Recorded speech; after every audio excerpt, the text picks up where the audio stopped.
rádio, estamos começando mais um Pode Cá, Pode Lá.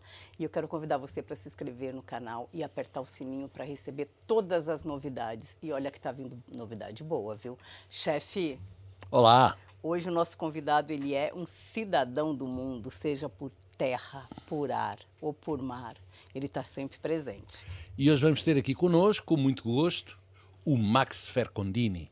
Muito Opa! bem-vindo! Que bom! Obrigado, Rose, chefe Júlio, grande amigo. Posso lhe chamar assim? Tenho esse privilégio de chamar de amigo. Estou feliz de estar aqui com vocês, bater um pouquinho de papo sobre as minhas aventuras pelo céu, pela terra e pelo mar, como a Rose falou. Pois é, que gente que estava assim já há tempo querendo te convidar Pois e é. sua agenda é muito Muito cheia. trabalho no barco, muitas manutenções. Muitos parafusinhos a serem apertados Muito. lá.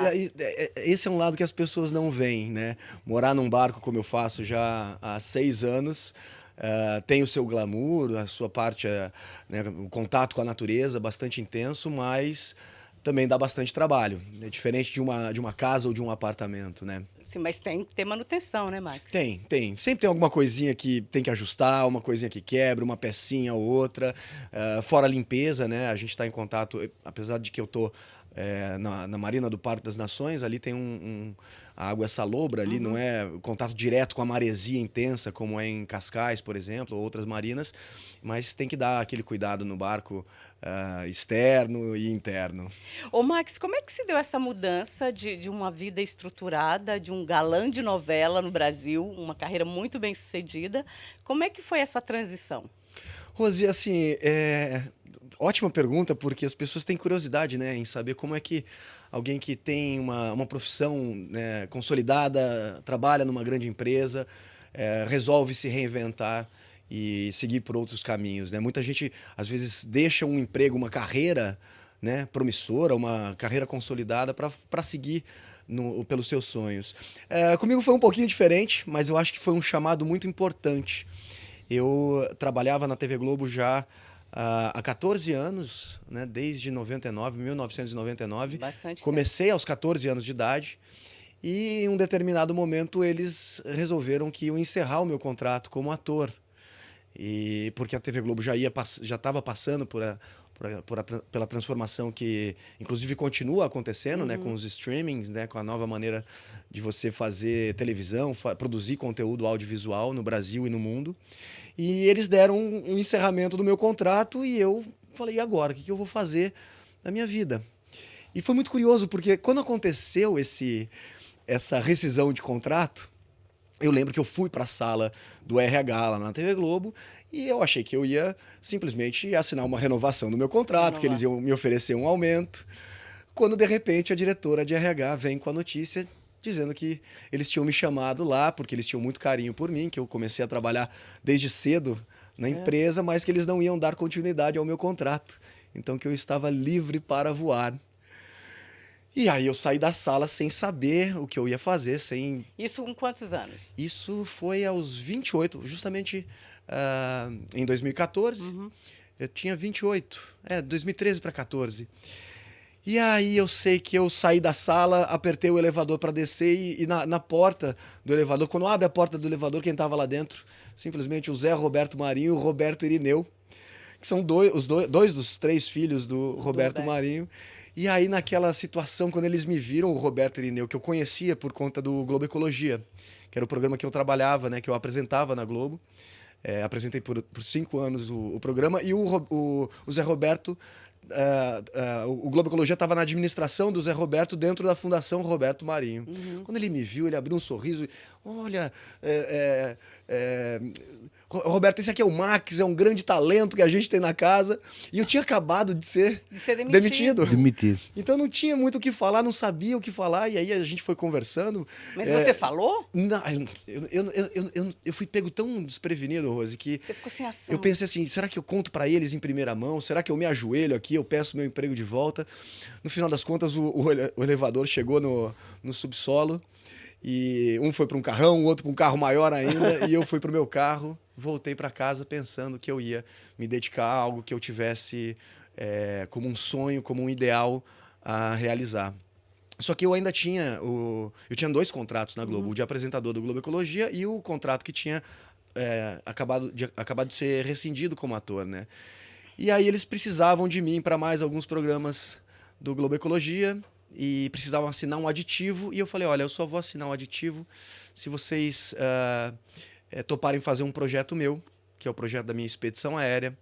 Eu já era piloto há 7 anos, já tinha apresentado a eles esse projeto logo quando eu me habilitei como piloto privado. E eles, como não tinham outra condição, precisavam colocar uma outra alternativa, precisavam colocar o Globo Ecologia no ar, assinaram Que ia os dois muito bem, por contratos. sinal, o Globo Ecologia, Sim, né? foi um programa... eu acho que assim, a grade matinal da Globo, tradicionalmente, estava focada em educação, ecologia, ciência, né? Eram os programas que estavam ali na grade matinal de sábado. E eu apresentava um dos programas. E o Globo Ecologia, consequentemente, ou oportunamente, no ano seguinte também deixou de existir. Então foi perfeito o momento para que eu fizesse a primeira expedição. E eles então assinaram os 2 contratos para eu produzir a minha expedição aérea, que se chamou Sobre as Asas, passou na Globo aos sábados pela manhã. E aí foi então que eu comecei a trilhar esse meu caminho nas aventuras. Então, mas você já era ligado à natureza e esse programa te fez ficar mais próximo da natureza? O Globo Ecologia me ensinou muito. Eu conheci muito bem o Brasil por conta do Globo Ecologia. A temática era uma temática que eu já me interessava, mas aí eu pude, como apresentador e muitas vezes repórter, entrevistar, né, personalidades ligadas ao tema, né? Desde ministro do Meio Ambiente até os índios. indígenas na Amazônia também. Então, assim, foi uma experiência transformadora para mim. O Globo Ecologia eu apresentei durante 5 anos. Quando acabou o programa, aí eu fiz a expedição o Sobre as Asas, que eu também abordava temas socioambientais. Então eu pousei em tribo indígena, pousei em comunidade quilombola, ribeirinhos, sobrevoei Pantanal, Amazônia, Cerrado, Mata Atlântica, Caatinga, os Pampas no Sul. Que privilégio que você teve, Foi. né, nesse período. Foi. E o privilégio de ter a perspectiva que até então só era reservada aos pássaros, né? É verdade. E você fez tudo isso, a produção era você voando, Sim, né? era a minha produção. Então eles me demitiram como ator e me contrataram como produtor, diretor, apresentador, editor. Ó, Max, eu tenho uma curiosidade. Sim, chefe. Eu até sei. Mas para os nossos ouvintes, para os nossos telespectadores, será bom que o Max descreva uma coisa. Eu tenho uma relação muito forte com o meu filho e sei que você tem uma relação muito forte com a sua mãe. É verdade. Como é que foi levá-la a voar nessas aventuras?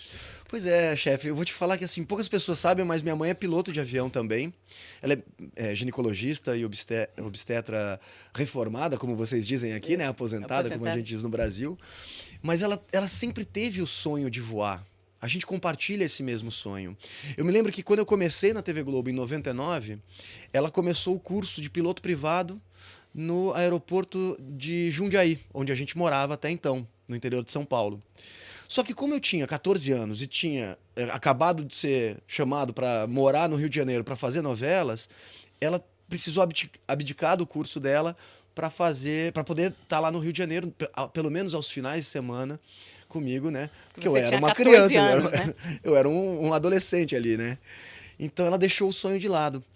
Anos mais tarde, a gente que gostava do mesmo tema, eu me tornei piloto então em 2007, e aí naquela de sempre voar e levar minha mãe para voar, eu falei, mãe, por que você não retoma o seu sonho e retoma as aulas, né? Você começou, então, né? Por mais que tenha passado bastante tempo desde então, volta a se dedicar a isso agora que você está se aposentando e tal.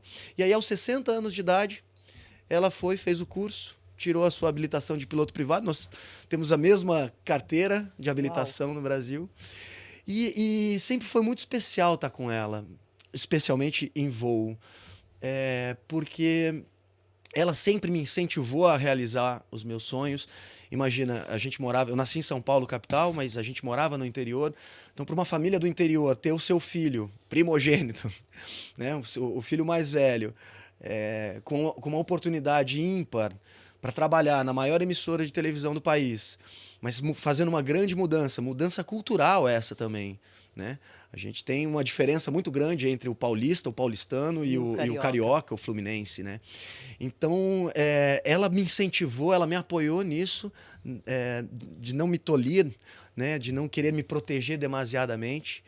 E quando a gente está voando junto, eu acho que é uma troca que a gente faz. E ela fala que ela gosta muito de me ver voar. Eu falo, voa um pouco aí, mãe, vai, pega aí o manche, voa um pouco você. Ela, não, Max, eu gosto de ver você voando porque eu aprendo muito.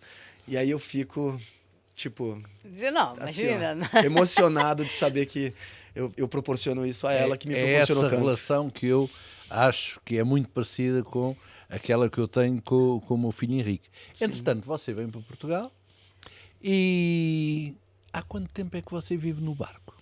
São 6 ou 7 anos, quase 7 anos.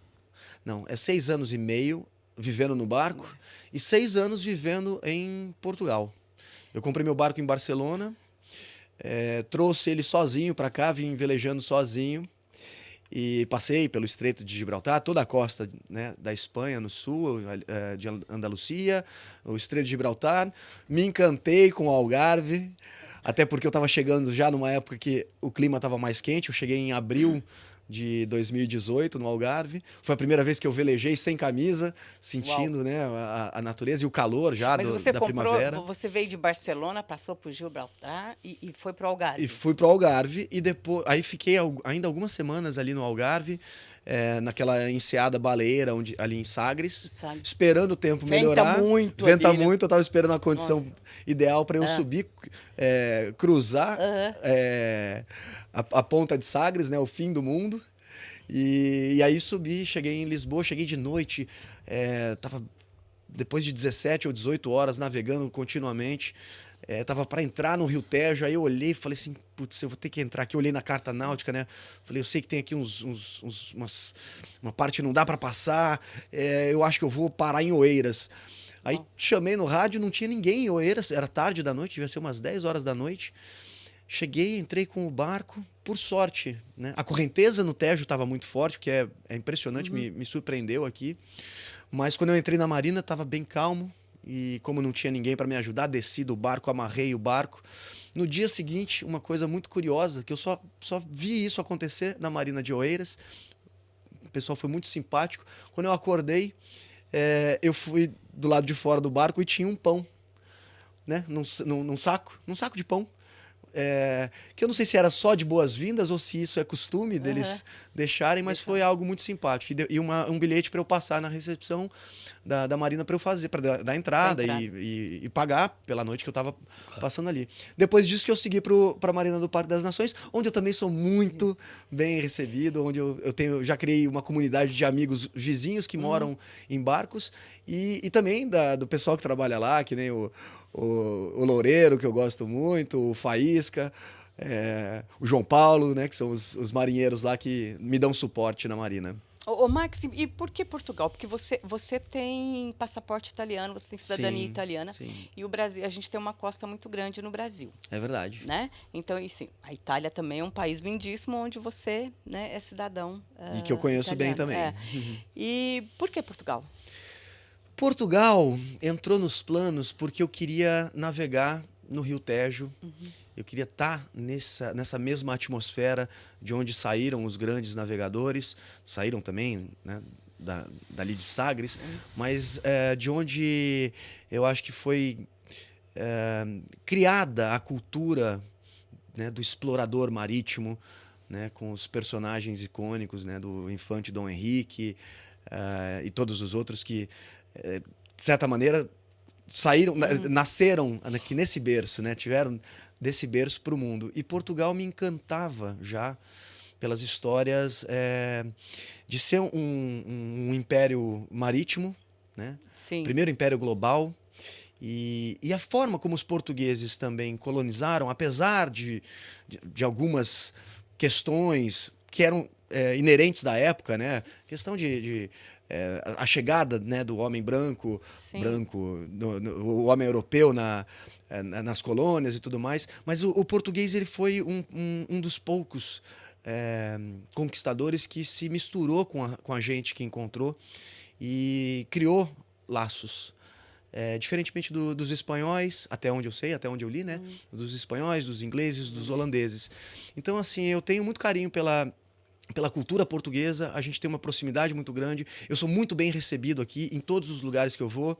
Apesar de já estar há algum tempo longe das novelas, as novelas passam, né? Elas repetem muitas vezes aqui em Portugal, então eu acabo sendo reconhecido na rua.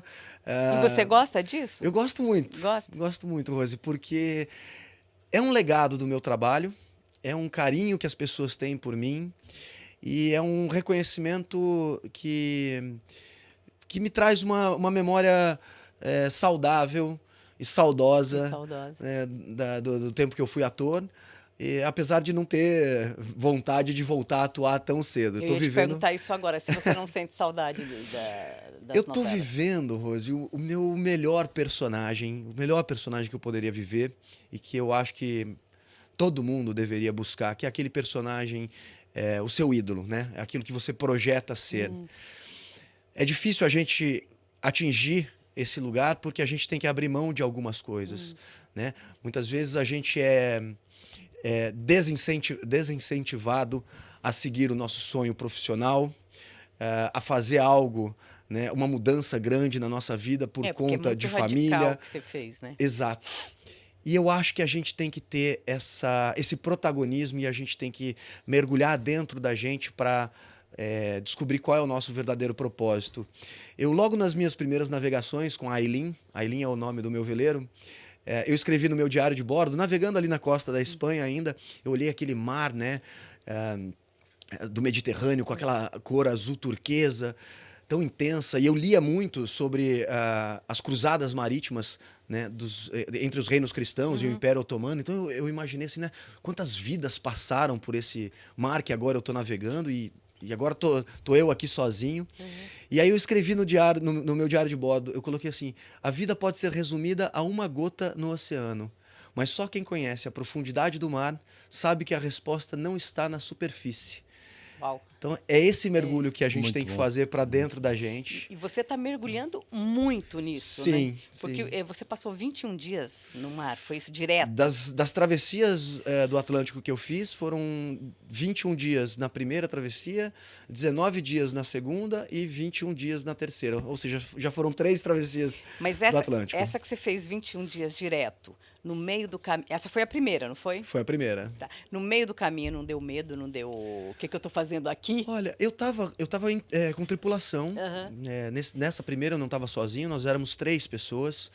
A esposa do meu amigo que me convidou para fazer a travessia com eles, no barco deles, passou mal a viagem inteira, Com infelizmente, com enjoo. O mar, ele é muito hostil ao ser humano, né? A água salgada, os ventos ali, né? Quando você está numa área tão aberta, as ondas, né? O balanço do barco. Então, acho que isso mexeu bastante com o emocional dela e acabou somatizando, né? Passando para o corpo dela, e ela ficou bastante enjoada durante a viagem. Meu amigo não cozinhava, então eu tive que fazer as refeições pra gente, que aí é a minha uma conexão de gosto que eu tenho com o chefe Júlio, que eu também gosto muito de cozinhar. E aquilo me deu uma sensação muito prazerosa. Por mais que eu estivesse em tripulação, eu acho que a viagem é muito pessoal e acaba sendo solitária. Para cada um é uma experiência. Para cada um é uma experiência. Se você perguntar para a esposa do meu amigo como é que foi a experiência... Foi péssimo. Foi péssima. Apesar que eu acho que a gente já conversou sobre isso. Olhando para trás, ela tem a consciência de que aquilo era algo transformador. Porque ela estava enfrentando os próprios medos, ela estava enfrentando o mar, ela estava acompanhando o marido, mas assim, também era um propósito dela. Então eu acho que isso foi muito importante. E a questão do medo, a gente tem medo das coisas porque a gente não sabe o que pode acontecer. E a gente fica meio que criando, né, a expectativa, né? A gente chega a ficar até ansioso com o que pode acontecer, quando de repente tudo pode acontecer, inclusive o de melhor. Sim, então, mas a gente nunca pensa nisso, pois né? é. Então a minha relação hoje com o medo, ela é muito mais assim, olha, isso aqui pode acontecer, mas também pode acontecer dessa forma. Se é 50% para cada lado, eu não vou ficar criando expectativa ou vou focar nesse lado. Por exemplo, a pessoa vai para uma entrevista de emprego. Se ela souber que ela vai ser contratada, ela vai muito mais tranquila para essa entrevista, se ela soubesse, né? Então, eu acho que é um pouco disso. E eu aprendi, uma das coisas que eu aprendi com o mar é isso, não criar expectativa, porque a gente não sabe como pode estar o mar no dia seguinte, o mar pode estar pior ou melhor. Mesmo com toda a tecnologia que tem hoje? A gente consegue uma previsão de mais ou menos mais correta de uns 7 dias, né? Aproximada de 7 dias. 14 dias a gente tem uma previsão também. O que a gente consegue, assim, na escala macro, é saber que o movimento das massas no Atlântico Norte ou no Atlântico Sul tem uma tendência a ter furacões nesse período, então a gente não vai na época dos furacões, a gente pega exatamente o oposto. Porque também é só uma previsão, né? Não é uma certeza, né? Na vida nada, né? Nada é certeza. Aliás, citando o Fernando Pessoa, né? Navegar é preciso, viver não é preciso. Não é preciso, né? Exatamente. Eu queria fazer aqui uma agulha, fazer aqui um intermesso para uma outra coisa. Há uns tempos, um tal senhor Max Fercondini convidou-me para ir ao Bairro Alto, ao nosso Bairro Alto. E eu entrei numa garrafeira fantástica para beber um vinho, e lá encontrei não só o Max Fercondini, mas umas dezenas largas, se não mais de uma centena, de pessoas a beberem vinho e a apreciarem um livro que o Max lançou. Nesse livro diz que mar calmo não faz bom marinheiro. Não faz mesmo. Porquê? Explica lá a nós. Essa é uma expressão... Primeiro eu tenho que dizer, chefe Júlio, que foi uma alegria te ter no lançamento do meu livro. Deixa eu mostrar aqui. O livro Mar Calmo Não Faz Bom Marinheiro, para quem quiser conhecer. Eu fiz o lançamento dele no Brasil em 2022 e ano passado eu fiz o lançamento aqui e tive a honra da sua presença, a graça da sua presença. Junto foi um ali, privilégio. com muitos amigos, então me considero amigos. amigo desde então. E não só por isso, mas pela relação que nós criamos lá no De Bacalhau, que eu sempre tive lá há 2 dias. Então, eu acho que a gente vem cultivando essa amizade e esse carinho um pelo outro.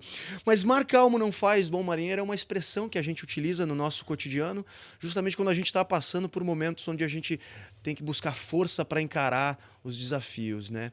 E eu acho que dessa metáfora, a mensagem que fica é de que a gente, nas adversidades que a gente cresce e que a gente se torna uma pessoa melhor. Seja no mar, como marinheiro, seja na nossa vida pessoal ou profissional. Max, você, deixa-me só colocar isto que eu sei e que eu acho que é uma bela história. Como é que se chama o teu barco? Chama Aileen. Aileen. Mas o Aileen não foi o primeiro amor. Tu andaste à procura do barco certo. Na verdade, foi o primeiro amor. Sim, mas depois, conta lá essa história. Na verdade, assim, eu cheguei... A história começa um pouco antes. Como a gente está no podcast e tem tempo, então... Pode contar.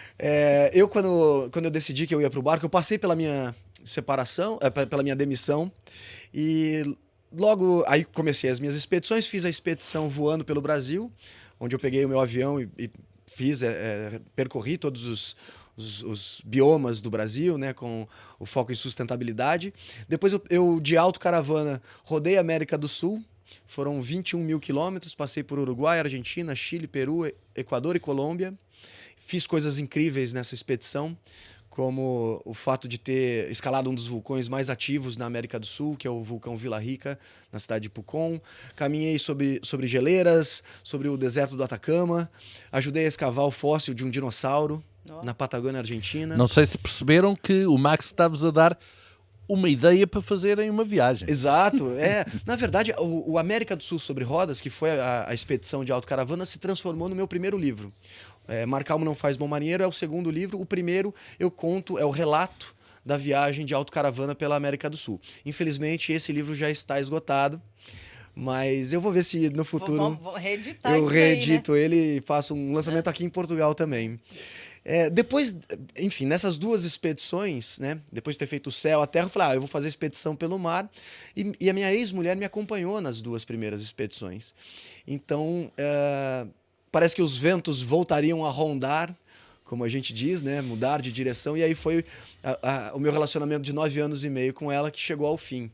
E aí, vivendo o luto da separação, eu pensei, quer saber, eu vou tirar umas férias de casa e já tinha interesse em fazer a expedição de barco. Eu falei, eu vou para Barcelona para ver os barcos que tem lá em Barcelona e viajar.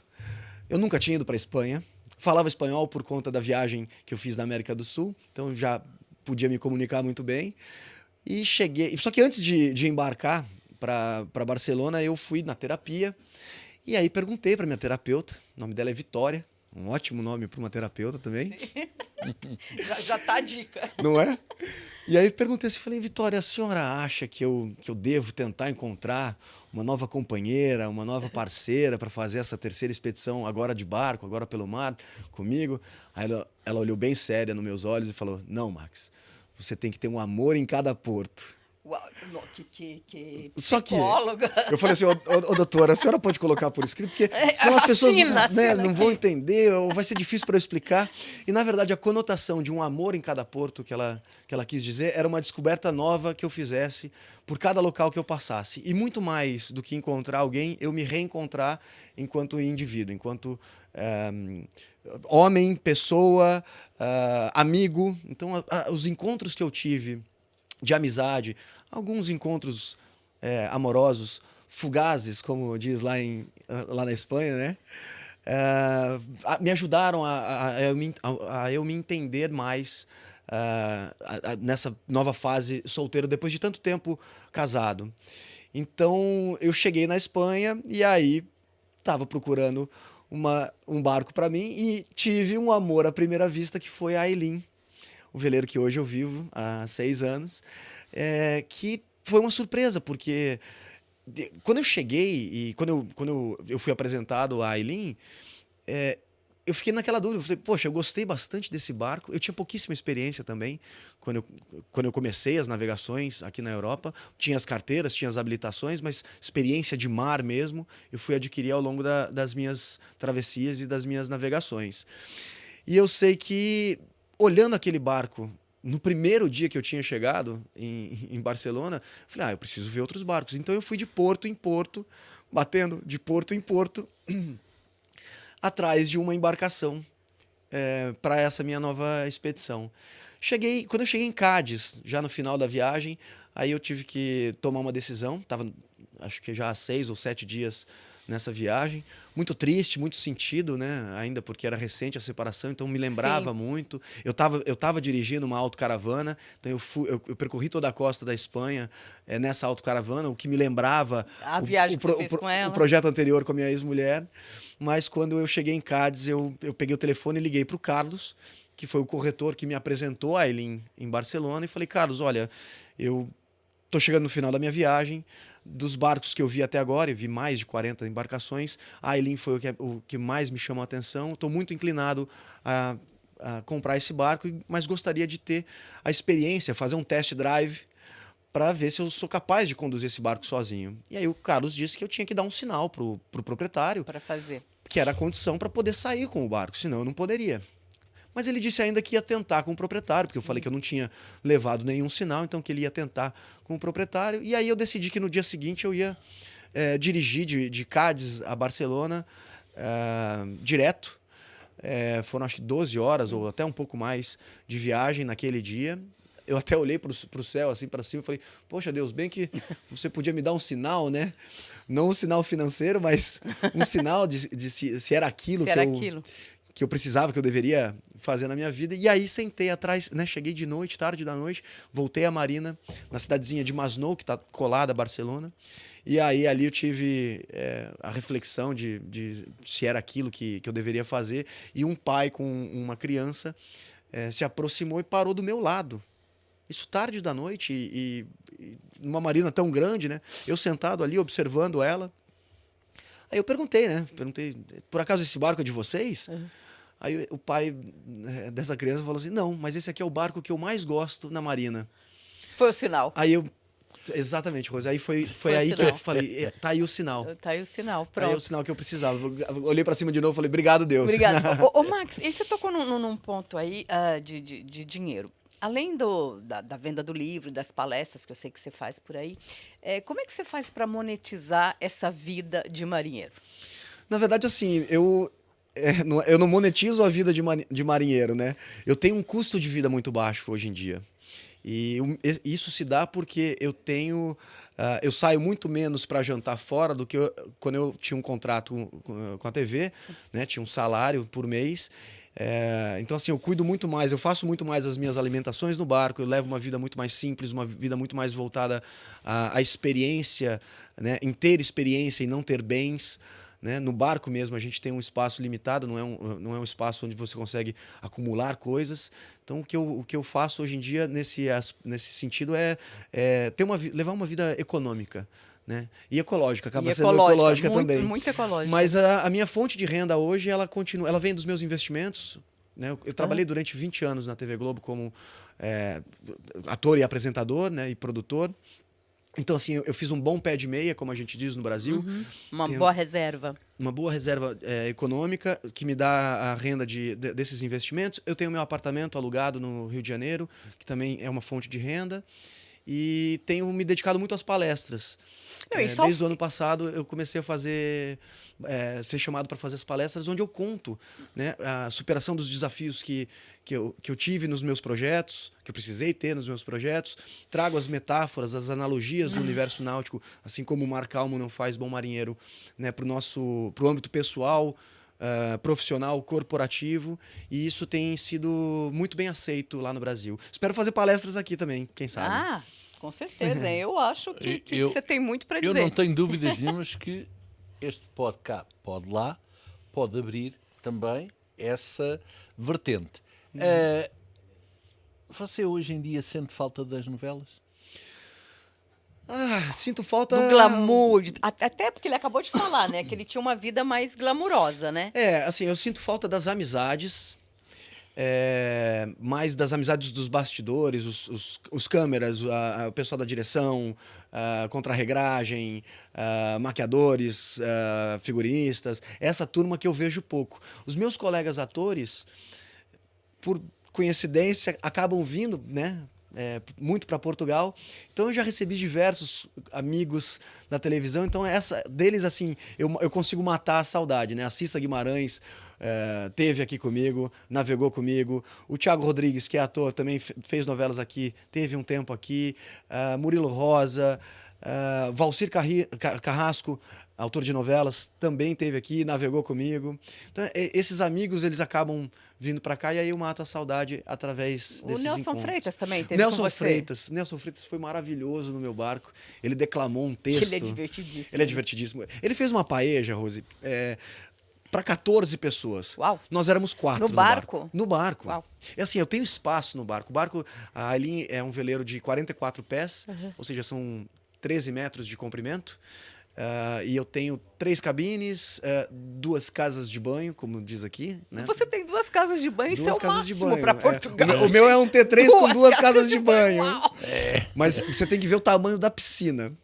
Da piscina. Da piscina. Da piscina. Eu imagino, deve ser assim, mais ou menos o tamanho do Tejo. A piscina, exato. Na verdade, é do tamanho do mundo, né? O quintal é do tamanho do mundo. Ô, Max, e para você tá dentro de um barco, você precisa tá bem fisicamente também. Como é que você cuida da sua parte física, de saúde mesmo? Academia? Assim, eu não consigo fazer muita academia aqui, mas como eu tô sempre trabalhando no barco, tô sempre fazendo esforço e tal, e mesmo para você entrar e sair do barco, então, desce, sobe, caminha-se muito. Então, assim, eu tenho uma vida ativa. Poderia estar um pouquinho mais no shape, mas o chefe Júlio, o chefe Júlio me convida sempre para ir lá no de bacalhau, e aí eu como aquele misto de bacalhau que você pede para 2 pessoas e ele serve 3, 4 pessoas dependendo da fome, come-se muito, e aí a gente não consegue manter a dieta. É preciso dizer que ele faz o seu exercício da marina para o de bacalhau, do bacalhau para a marina. Olha, chefe, mas isso não quer dizer muita coisa, porque eu faço o exercício do de bacalhau lá para casa e eu continuo com barriga. Então, Há aqui uma questão que nós não aprofundámos e eu gostava muito, porque eu conheço bem o livro do Max. Eu até comprei uma série de livros Vários. para oferecer aos meus clientes, porque acho que era uma forma de eu dar carinho às pessoas para elas perceberem. Eu tenho um cliente que é um menino com 18 anos que é completamente tem problemas de saúde, não é nada autónomo, é tudo difícil. E eu costumo dizer às pessoas, nomeadamente aos meus empregados, quando estou cheio de problemas. Não, problemas têm os pais do menino. A dificuldade. Né, Aqui, nós lemos este livro e ficamos com a ideia de que quando há problemas, eles resolvem-se. Sim.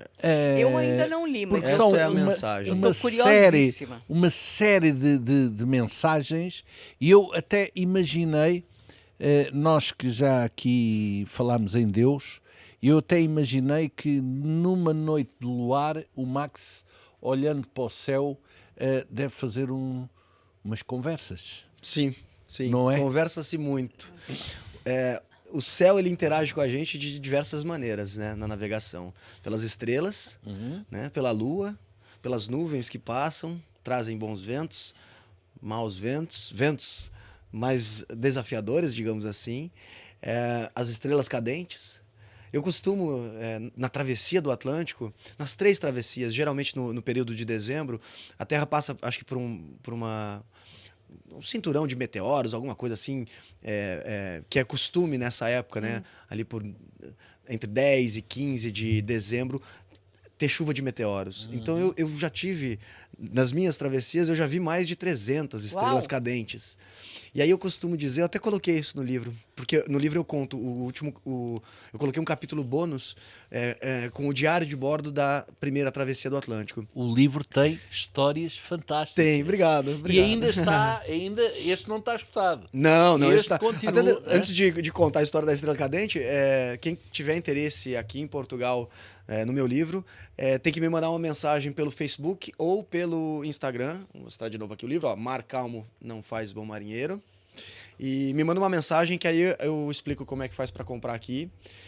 Eu ainda tenho alguns exemplares comigo, mas estou sempre precisando, né, sempre trazendo do Brasil, porque os amigos pedem, então eu tenho sempre ter um volume aqui.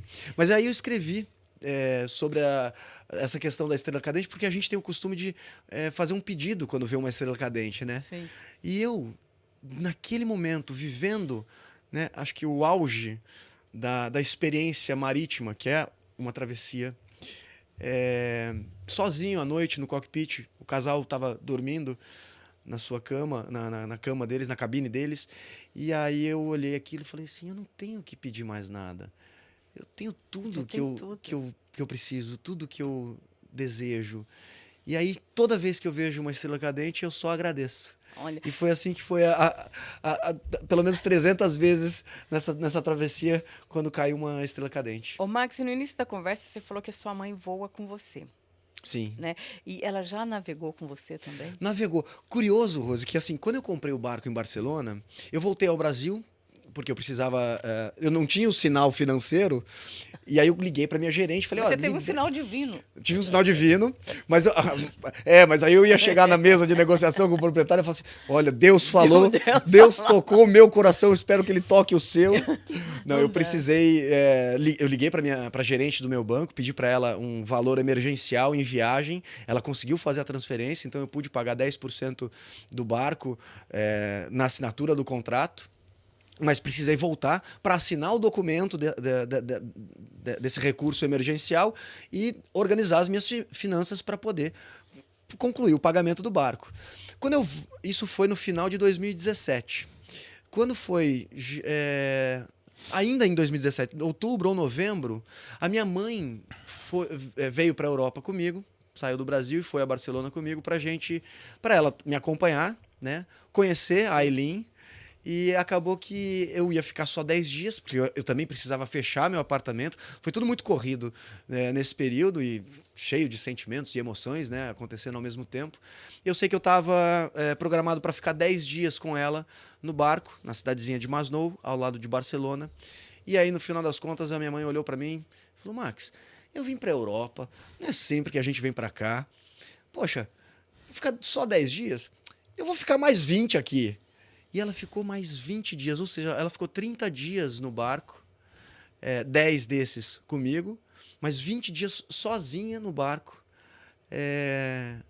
embarcada, vivendo o que eu ia viver, o que eu ainda não tinha tido como experiência de vida.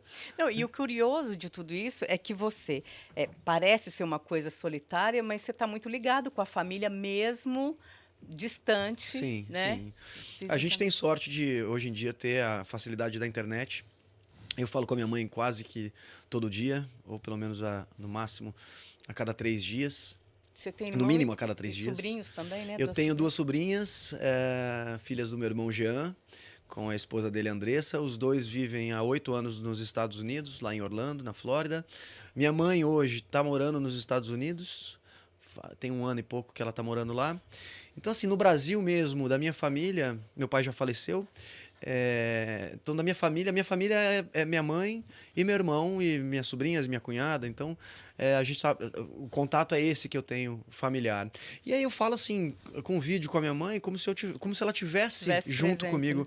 presente ali no barco. Eu coloco o celular em pezinho assim, então Fico consigo... fazendo as coisas e conversando. Exatamente. Então, assim, isso ajuda muito. E sempre que eu vou ao Brasil para fazer as palestras ou por qualquer outro motivo, eu acabo tentando, né? Eu tento escolher um voo que passe pelos Estados Unidos, ou então, muitas vezes, eu pego um voo que vai primeiro aos Estados Unidos e dos Estados Unidos eu vou ao Brasil. Eu já encontrei passagens pelo mesmo valor Uau, fazendo esse trecho. Olha só. Mesmo pingando, né? Tendo um stopover nos Estados Unidos, eu consegui equiparar os preços. Pagando um pouquinho a mais, mas assim, podendo estar uma semaninha com a minha mãe e com o meu irmão. Fala mais um bocadinho do livro, lá dentro. No livro eu conto um pouco do que a gente está conversando aqui. Eu sei. Da minha rescisão de contrato, da Mas minha algumas separação. histórias muito interessantes. Tem personagens curiosos que eu encontrei pelo caminho, como um deles que dá título ao 4º capítulo do livro, que é o Tony Langosta. O Tony Langosta é um amigo que eu fiz na Marina de Masnou, logo nesse primeiro momento que eu estava iniciando ali a vida a bordo. Ele estava recém-separado também e me recebeu de uma maneira muito paternal, eu diria. Ele é mais velho do que eu, continua a viver em Barcelona, Masnou, e ele, recém-separado, do barco dele, ele conseguia ver o apartamento onde ele viveu com a esposa e onde ela continuava vivendo. Já eu, do meu barco, não conseguia ver e estava sofrendo, e ele muito mais leve. E eu o apelidei de Tony Langosta porque numa das noites, acho que na primeira noite, aliás, em que eu fui convidado a ir jantar no barco dele, eu levei um vinho, uma garrafa de vinho, e quando eu cheguei, ele estava de avental, com uma cava na mão e uma colher na outra, parecendo um chefe, né? Vestido de chefe, não deixa de ser. E aí falou: não, Max, hoje nós vamos de cava. Eu entrei no barco, ele me serviu o espumante e abriu a geladeira, o freezer do barco dele, a geladeira do barco, e tirou 2 lagostas, que estavam vivas ainda, né? Mas estavam bem lentinhas ali, porque estavam no congelador. E aí cortou as 2 lagostas ali e preparou as lagostas para o nosso jantar, que foi regado com essa boa cava e alguns ensinamentos, algumas sugestões ali de que eu ia superar, que eu ia conseguir passar por aquilo, como ele tinha passado, e que não adiantava a gente chorar sobre o espumante derramado. Então foi bastante simbólico. É uma história, um personagem que eu encontrei. E só mais uma coisa engraçada do Tony Langosta, é que olhando o barco dele, um barco de um homem solteiro, muito semelhante ao meu, uma pequena bagunça, um pequeno jeito, né? Uma pequena autenticidade ali, pessoal. Eu reparei que ele tinha tacos de golfe e bolas de golfe no barco. Aí eu olhei e falei assim, mas Tony, por que você carrega as bolas de golfe e os tacos aqui? Ele falou, Max, nunca se sabe quando alguém vai querer dar umas tacadas ao mar. Olha. Al mare. Ah, Então, esse é um dos personagens que eu encontro, é uma Sim, das e eu, histórias. eu puxei, eu conheço bem o livro, e eu puxei para esta nossa conversa esta parte, ele escolheu esta, há outras, porque isto não é apenas um livro de histórias, é um livro que convida à reflexão. Ele acabou agora de falar nesta questão de uma separação e o que é que pode ou não pode ser feito que leva à felicidade do outro. Sim. E isto está muito bem espelhado nos vários capítulos que o livro tem. Tem coisas muito divertidas, mas também tem coisas muito divertidas que se tem que levar muito a sério porque trazem ensinamentos muito bons. Obrigado, chefe. Obrigado pelas palavras, pelo carinho que você tem comigo. Verdade. Em me receber no seu restaurante, presentear os seus clientes mais especiais com o meu livro. Isso me comove bastante mesmo. Obrigado pelo carinho. Ô, Max, e dessas experiências que você já teve entre avião, um motorhome e um barco, o que você gostou mais? Essa pergunta é difícil de responder, porque assim, primeiro que se eu falar que eu gostei mais do motorhome, o pessoal da aviação vai ficar bravo comigo. Se eu falar do avião, o pessoal do barco vai ficar... Então assim, é super delicado para mim, mas eu acho que eu sugiro um pouco isso ao longo do livro, eu demonstro, né, quais são as minhas paixões, e eu digo que assim, o barco... O avião ele me proporcionou a experiência de estar num lugar acima, né, dos problemas territoriais, ali, terrestres, né? Tem uma frase do Nietzsche, naquele livro Assim Falava Zaratustra, que ele diz, quanto mais nos elevamos, menores parecemos aos olhos daqueles que não sabem voar. Obviamente, Nietzsche não quis dizer que você precisa entrar num barco, né, num avião, para você ter essa elevação espiritual mesmo, né, de consciência, né? Mas eu acho que tem um pouco a ver com isso. E eu me lembro que eu estava voando entre duas cidades no interior de São Paulo, logo no início da expedição aérea.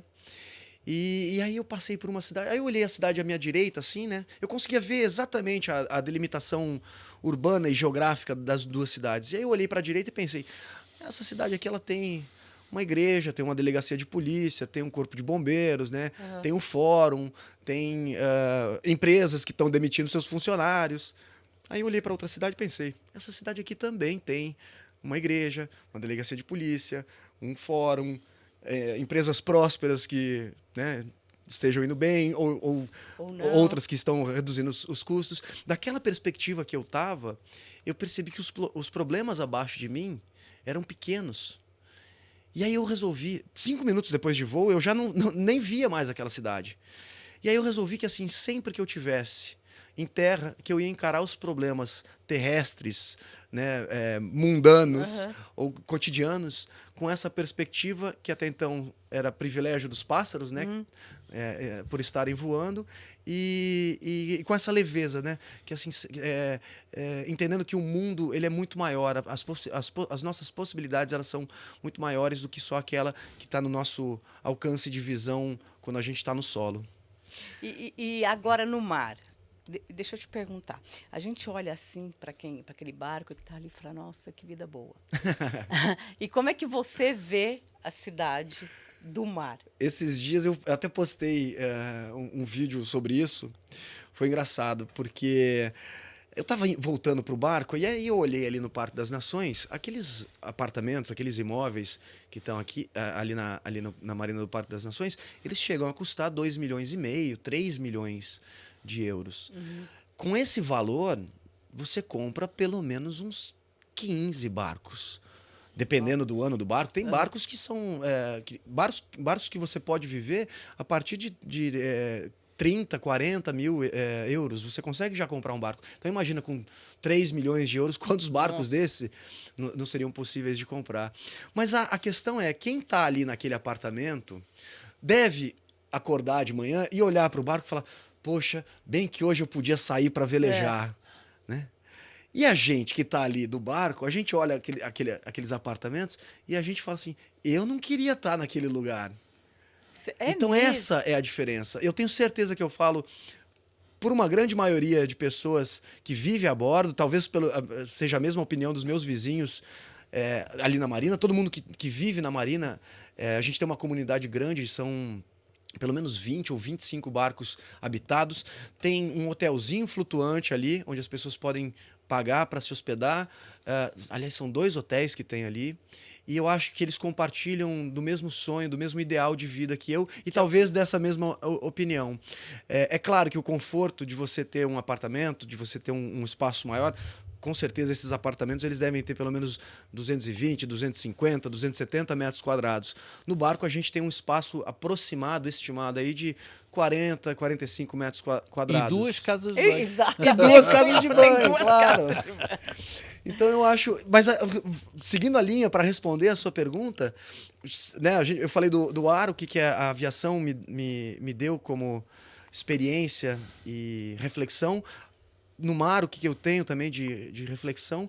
E o motorhome eu acho que se assemelha muito, né, a autocaravana, como vocês dizem, se assemelha muito à vida a bordo em um barco, com a diferença de que a gente está em maior contato com a natureza, especialmente por ser um veleiro onde a gente utiliza a força da natureza, a força dos ventos, para poder se deslocar.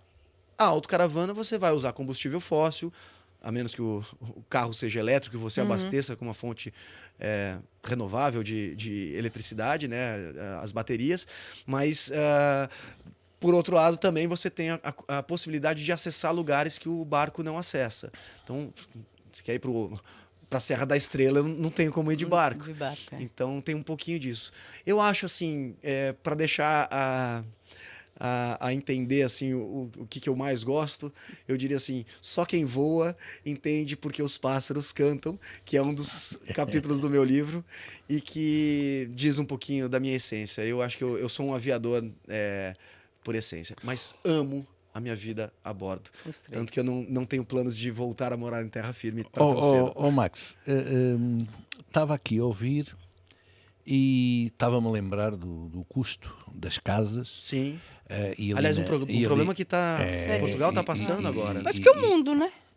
Eu acho que é mas Lisboa está com... Nós recebemos 1 milhão de imigrantes, não é? Que muitos vivem de uma forma muito má. Isso é 10% da população total, um pouquinho mais muito má para nós, porque para alguns deles não é nada má, porque na terra de onde vêm é pior. Exato. Bom, mas há aqui um fator económico que eu já agora tenho curiosidade em saber. Você, quando atraca o seu barco, mantém-o na marina, que custos é que isso tem? Esse custo ele varia de marina para marina, por localização, por amenidades, né, por facilidades, né, que tem a marina, desde estrutura de casa de banho decente para se viver, para utilizar, a quantidade de barcos nessa marina, a facilidade de entrada e saída dos portos, a facilidade de acesso ao oceano, e especialmente em cima do tamanho dos barcos.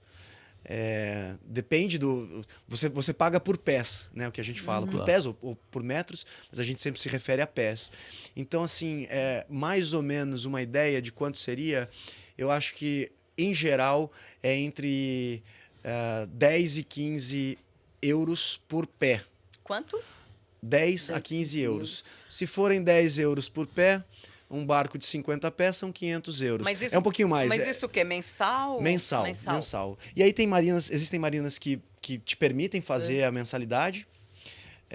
Tem marinas que você paga diariamente, ou tem marinas que você tem que fazer um contrato longo. Então, assim, isso vai variar nesse sentido. E aí, cada uma delas tem também uma política com relação à água e eletricidade. Em algumas marinas, a água e a eletricidade estão inclusas nesse valor de 10 a 15 euros por pé, em outras não. Então, eu diria que, comparando ao valor das rendas, hoje aqui em Portugal, o custo de vida, contanto que você tenha o barco, lógico, né?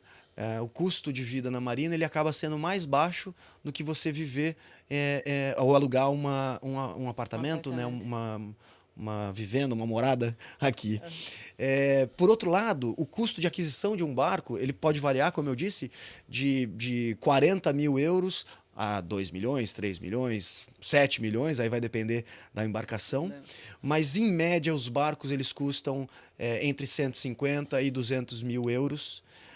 O que também se você comparar ao valor de aquisição de um imóvel, uma vantagem. Então, eu estou dizendo isso, provavelmente muita gente que está assistindo vai se interessar por essa opção de vida. Não é todo mundo que se adapta, mas eu acho que uma vez que você se propõe a enfrentar os desafios, né, de viver a bordo, de viver numa casa flutuante, aprender com isso, né, refletir sobre a questão do ter, do ser, do possuir e a experiência que você adquire vivendo num barco, eu acho que vai inflacionar um pouquinho o custo na Marina e o interesse, inclusive por consequência do interesse das pessoas. Mas eu costumo dizer isso como algo para incentivar as pessoas, especialmente os jovens, porque às vezes o jovem mora tão mal, pagando tão caro e poderia fazer até um investimento, se tiver algum recurso para fazer um investimento inicial e ir pagando uma prestação, né, de um barco. O Max, e é curioso como o seu estilo de vida desperta a curiosidade, né? Uhum. É verdade. É muito curioso isso, né? Porque por que ele está vivendo num barco? Por que não sei o quê? Porque é muito curioso, porque é difícil da gente entender, né? É muito diferente, né? E a gente tem dificuldade de entender o diferente, né? Pois é porque todo mundo parece que está buscando a mesma coisa. Pois. Né? Um pouco por conta dos traumas que a pessoa adquire na vida ou os traumas que são passados pelos pais. Ou seja, a gente falou sobre a minha mãe que me incentivou a seguir na minha carreira como ator, a eu me tornar piloto, a eu ir para o barco, fazer as minhas travessias. Então, eu acho que ali eu tive esse respaldo e essa bagagem de uma família mais estruturada e fora do padrão, sabe? Minha mãe também, como médica, se tornar piloto aos 60 anos de idade, Nossa, que é uma carreira... já quero conhecer a sua mãe. Pois é.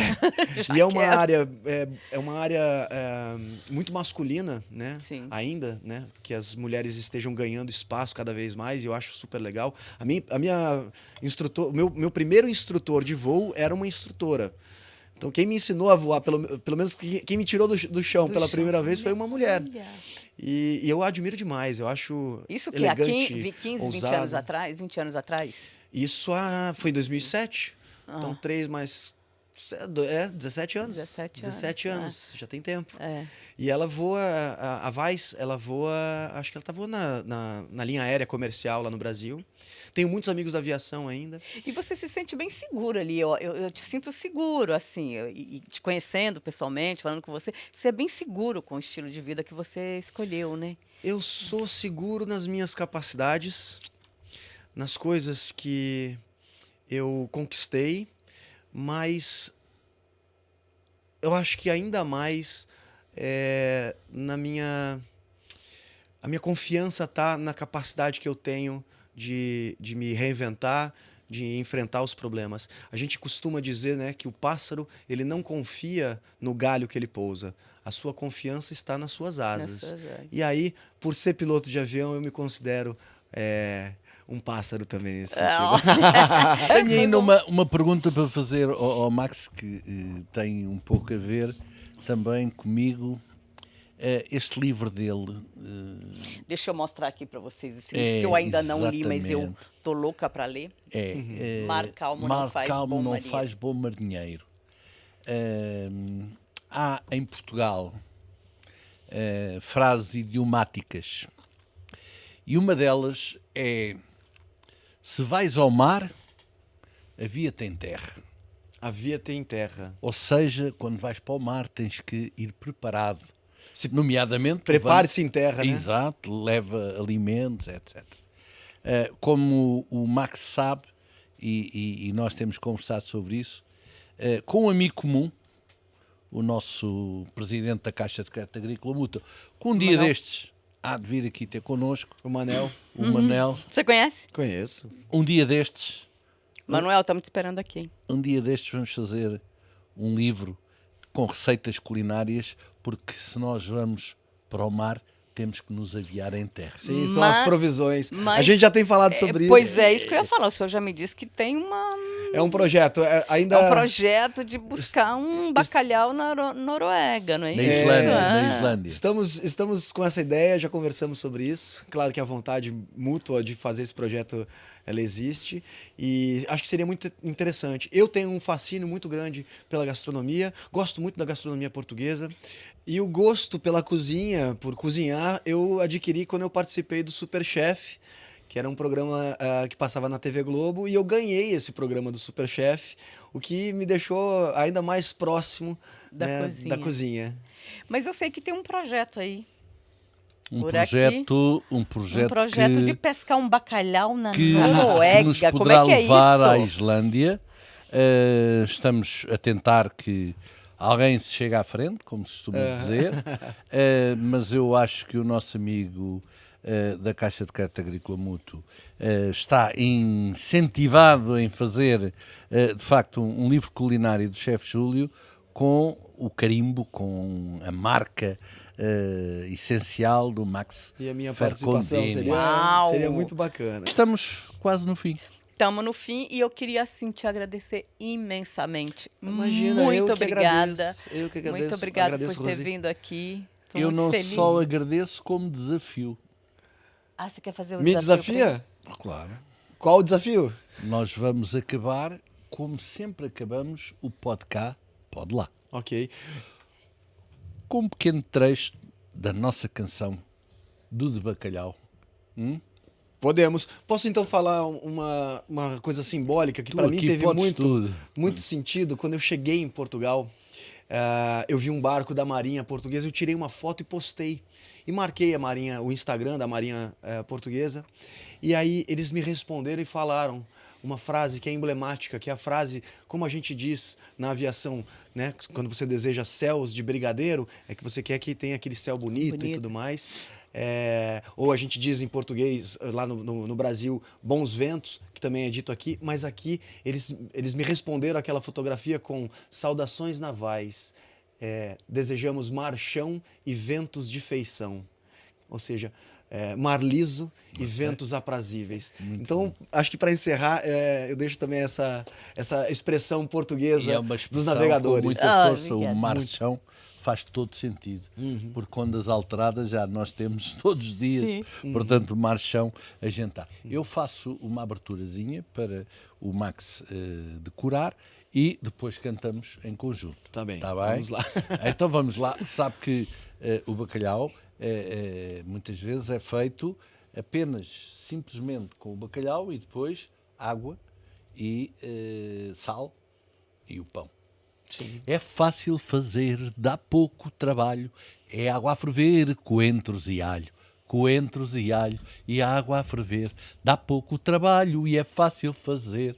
Bora lá. Bora lá, Rhodes. peraí, peraí. Deixa eu ver se eu consigo pegar aqui um pouquinho, vambora. Deixa eu ver se dá. Peraí, Deitado, cadê? encostado ao acho que copo. Aqui, peraí. Encostado ao copo. Aqui, peraí. Peraí. Bora lá. Bora lá. É fácil fácil fazer, fazer, dá pouco trabalho. É água a ferver, coentros coentros e alho. Coentros e alho e água a ferver. Dá pouco trabalho e é fácil fazer. Já está! Bom demais. Max, olha, bom demais. obrigado. Imagina, eu que viu? agradeço. E muita boa sorte pra você. Obrigado a vocês, gente. Um grande beijo.